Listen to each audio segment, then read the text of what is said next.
Unsa nga attitude ang kanang nag-stop sa pag-level up, sa pag-grow sa isa ka tao?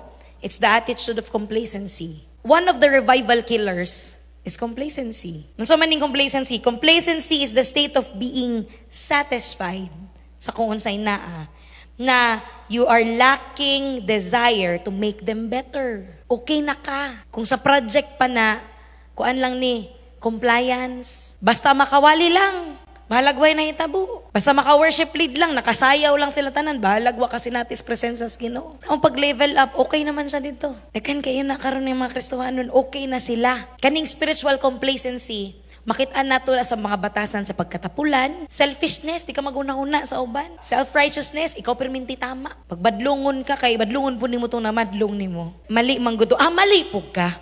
Ani mangguto imong gibo, ikaw manggani. May daghang Kristohanon ni nga na ron.